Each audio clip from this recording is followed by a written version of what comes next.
இந்த சுந்தரகாண்டத்தை கேட்குற உங்களுக்கும் புண்ணியம், சொல்ற எனக்கும் புண்ணியம். அப்படிப்பட்ட சுந்தரகாண்டத்தை தான் நான் இப்போ சொல்ல போறேன். முதல்ல ஹனுமன்ட்ட ஜாம்பவான் சொன்னதுக்கு அப்புறம் ஹனுமன் சொல்ற, என் மனசுக்குள்ள நான் ஸ்ரீராம நாமத்தை சொல்லிட்டே போவேன். அப்போ நான் 1000 மைல் இருக்கிற தூரத்தை நான் கண்டிப்பா தாண்டிடுவேன் அப்படின்னு சொல்றார். வாயு புத்திரரும் மகேந்திரமேரும் வானமுட்டும் மலை போல வளர்ந்து நின்றார்.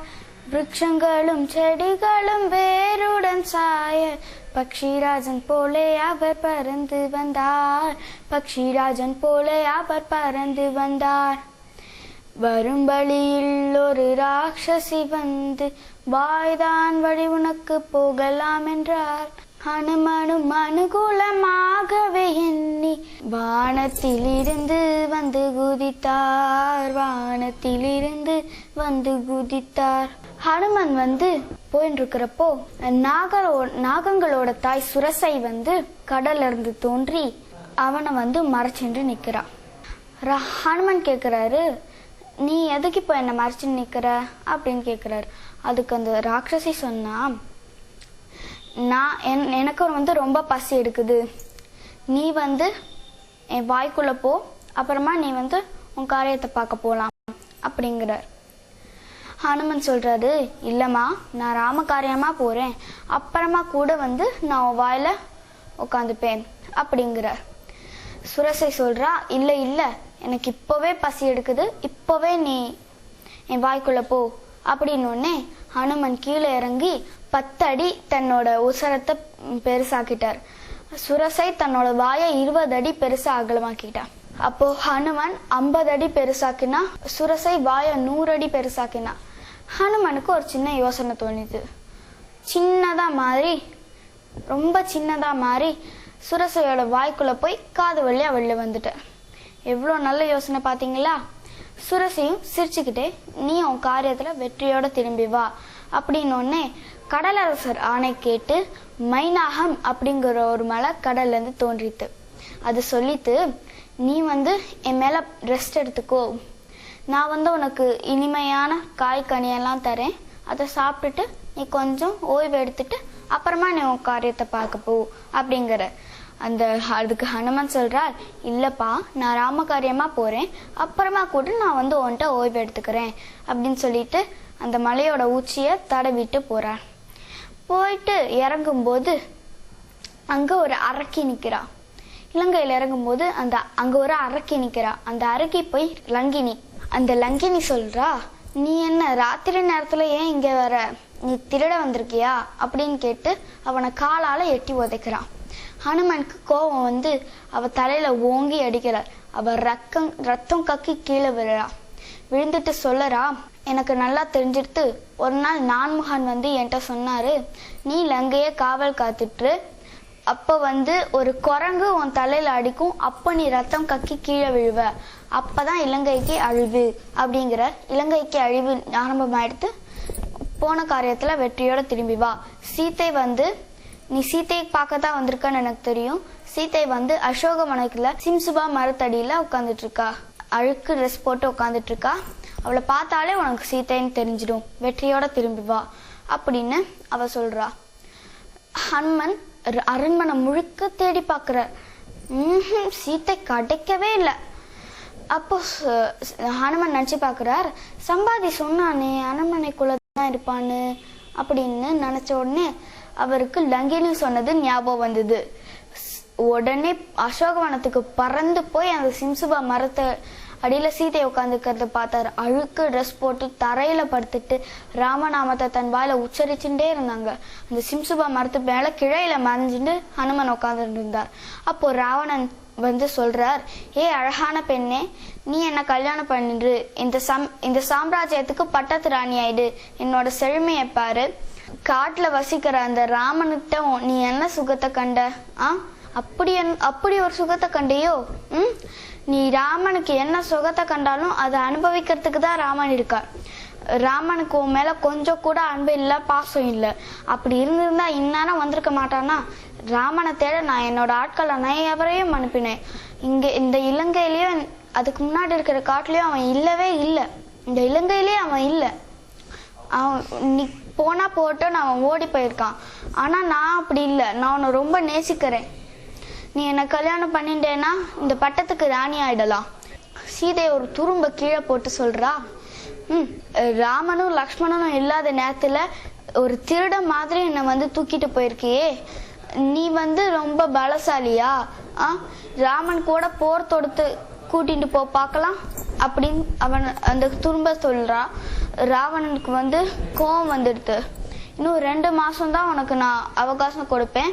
அதுக்குள்ள நீ என்னை ஏத்துக்கலைன்னா உன்னை நான் கடிச்சு தின்னுடுவேன், என்னோட அரக்க சேனைகளுக்கு இரையாக்கிடுவேன் அப்படின்னு சொல்லிட்டு ராவணன் போன உடனே அங்க இருக்கிற அரக்கிகள் எல்லாம் உன்னை நான் குத்துவேன், உன்னை நான் கொல்லுவேன், உன்னை நான் வெட்டுவேன், உன்னை நான் குத்துவேன் அப்படின்ட்டு எல்லாம் எப்படின்னு எல்லாம் சீதையை பயமுறுத்துறாங்க.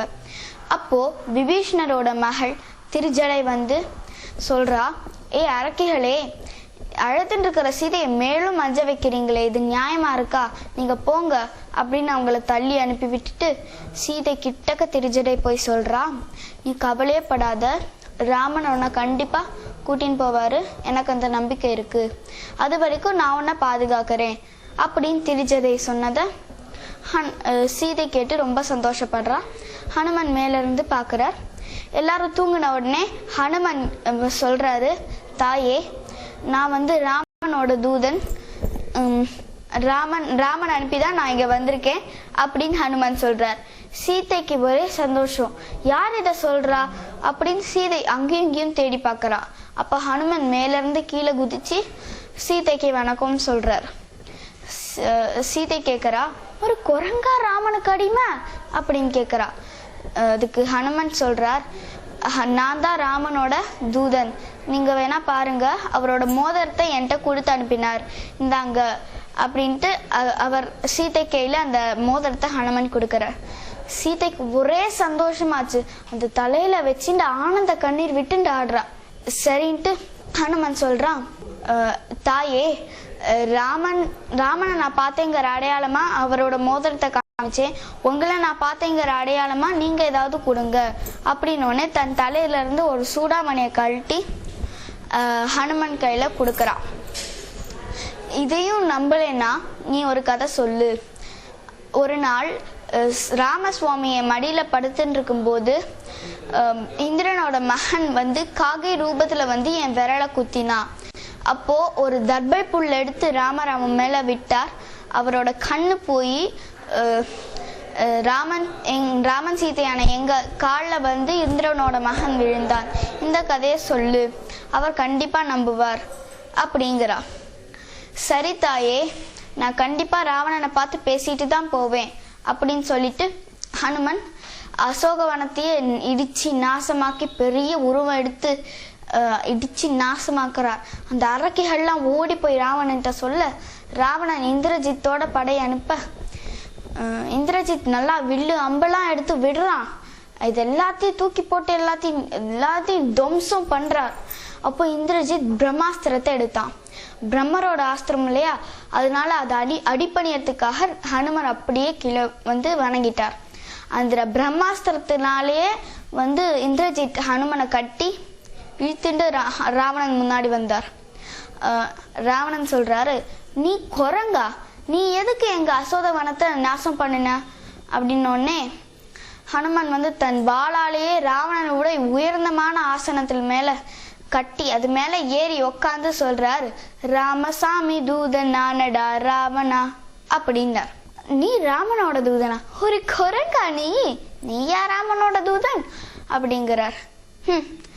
என்ன குரங்குன்னு சாதாரணமா எடை போடாத, உன்னோட இந்த கடலையே நான் ஒரே தாண்டில தாண்டி வந்திருக்கேன். அப்படிப்பட்ட என்ன நீ ராவணன் கோபம் கொண்டு ஏன் முன்னாடி இவ்வளவு அதிகாரமா பேசுறியான்னு வெட்ட போற. அப்போ விபீஷ்ணர் ராவணனோட தம்பி தடுத்து, ஒரு தூதனை கொல்றது மகா பாவம்னா நீங்களே அவனை கொல்றதா இருந்தாலும் நீங்க அவனை கொல்றீங்கன்ட்டு அவனுக்கு யாரு சொல்லுவா? தூதன் தானே போய் சொல்லுவான், அவனை நீங்க எப்படி கொல்லலாம் அப்படிங்கிறார். சரி, ராவணன் சொல்றாரு, சரி நான் அவனை கொல்ல மாட்டேன், ஆனா குரங்குகளுக்கெல்லாம் தன்னோட வாள் மேலதான் இஷ்டம், அவனோட வாளை நான் எரிக்கிறேன் அப்படின்னு சொல்லிட்டு வாள்ல எண்ணெயை ஊத்தி எரிக்கிறாங்க. ஹனுமன் என்ன பண்ணார் தெரியுமா? அந்த இலங்கைய சுத்தி சுத்தி இலங்கையே தீப்பத்த வச்சிட்டார். அசோகவனத்தையும் விபீஷ்ணரோட இடத்தையும் தவிர எல்லா இடமும் எரிஞ்சு போய் அந்த கடல்ல தன்னோட நெருப்பை அணைச்சிக்கிட்டு சீதையை திரும்பி வணங்கிட்டு ஹனுமன் கிளம்புறார். ஹனுமன் கிளம்பி ஒரே குதி ராமன்ட்ட கண்டேன் சீதையை அப்படின்னு சொன்னார். அதுக்கப்புறம் ராமனும் லக்ஷ்மணனும் அப்பாடா என்ன நடந்தது அப்படின்னு கேக்குறாங்க. ஹனுமன் சொன்னாரு, இந்த மாதிரி நான் சீதையை வணங்கிட்டு அசோகவனத்தை அழிச்சேன். அப்போ நான் ராவணனை பார்த்தேன். இந்த மாதிரி என் வாள்ல அவன் நெருப்பை ஊத்தினா நான் இலங்கையே எரிச்சிட்டேன் அப்படின்னோடனே ராமன் சிரிச்சுண்டே எனக்கு ரொம்ப சந்தோஷமா இருக்கு அப்படின்னு சொல்லிட்டு ஹனுமனை கட்டி பிடிச்சிட்டார். கட்டி பிடிச்சிட்டதுக்கு அப்புறம் உடனே ராமன்ட்ட அந்த சூதாமணிய ஹனுமன் கொடுக்கிறார். இது என் சீதையோடதே தான் அப்படின்னு சொல்லிட்டு சந்தோஷமா ஹனுமனை கட்டி அணைச்சிக்கிறார். சுந்தரகாண்டம் இத்துடன் நிறைவேறியது. இந்த சுந்தரகாண்டத்தை சொன்ன எனக்கும் புண்ணியம், கேட்ட உங்களுக்கும் புண்ணியம். நம்மளுக்கு ஏதாவது கஷ்டம் இருந்து அதை நிறைவேற்றணும்னா நம்ம சுந்தரகாண்டத்தை படிச்சாலே போதும், அது கண்டிப்பா நிறைவேறும். இன்றைய நிகழ்ச்சி இத்துடன் முடிகிறது. மீண்டும் நாளை இதே நேரத்தில் சந்திப்போம். நன்றி, வணக்கம்.